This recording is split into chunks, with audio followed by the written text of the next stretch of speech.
friends, welcome back to our channel. I'm Janima Khan and today we are going to learn something in Hindi grammar friends. आज हम व्याकरण करने वाले हैं। जैसा कि आप देख सकते हैं ये क्लास 8 से लेके class 8, 9th, 10th, 11th, 12th सबके लिए इम्पोर्टेंट है। ठीक है, तो चलिए शुरू करते हैं। सबसे पहले भाषा, लैंग्वेज। भाषा जिस माध्यम से हमें अपने मन की, ये कोई इम्पोर्टेंट नहीं है, ये सबके लिए इम्पोर्टेंट, ये नॉर्मल सी चीज़ है जो कि हमें पता रहना चाहिए। ठीक है, तो सबसे पहले भाषा, जिसको हम इंग्लिश में लैंग्वेज बोलते हैं, जिस माध्यम से हमें अपने मन के भाव व विचारों को दूसरों पर प्रकट करते और दूसरों के भावों व विचारों को जान सकते हैं, उसे भाषा कहते हैं। भाषा के प्रकार, भाषा के 3 प्रकार होते हैं: मौखिक भाषा, लिखित भाषा, सांकेतिक भाषा। मौखिक भाषा, हम बोलकर दूसरों पर अपने विचारों या विचार को प्रकट करते हैं और दूसरों के बोले हुए विचारों को सुनकर ग्रहण करते हैं, तो उसे मौखिक भाषा कहते हैं।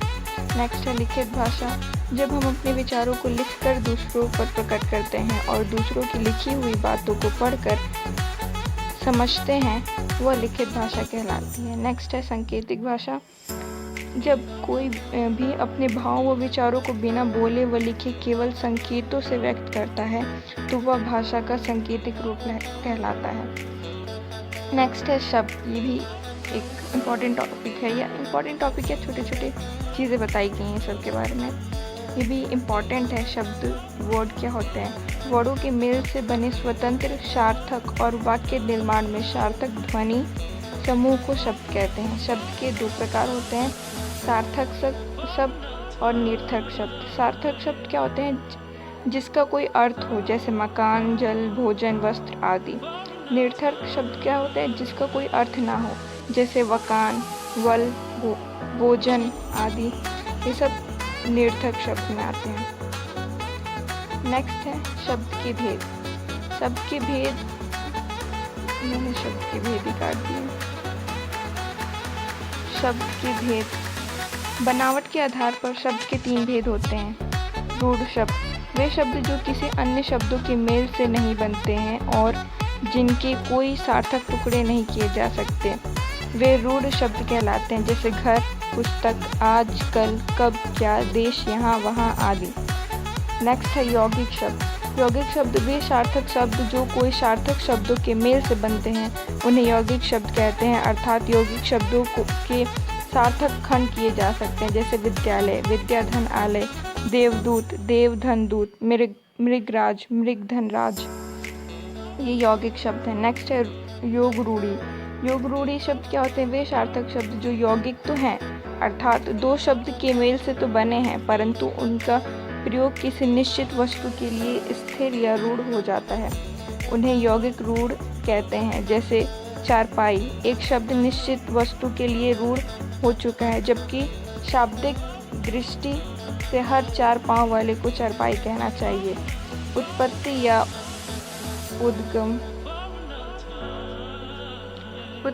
या उद्गम के आधार पर शब्दों के 4 भेद होते हैं। पहला तत्सम शब्द, दूसरा तद्भव शब्द, तीसरा देशज शब्द, चौथा विदेशी शब्द।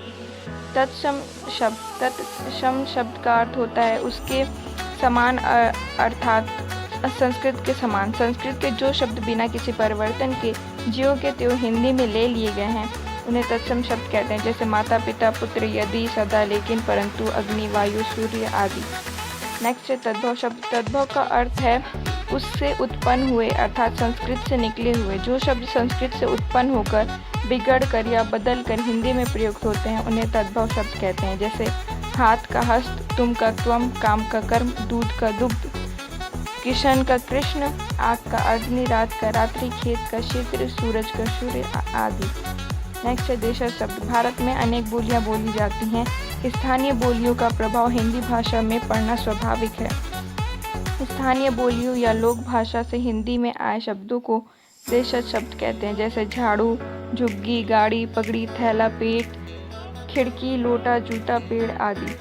नेक्स्ट है विदेशी शब्द। हिंदी भाषा में जो शब्द विदेशी भाषाओं से लिए गए हैं या हिंदी भाषा ने जिन विदेशी शब्दों को आत्मसात कर लिया है उन्हें विदेशी शब्द कहते हैं, जैसे स्कूल, पुलिस, आम, अनार, जमीन, जिला आदि।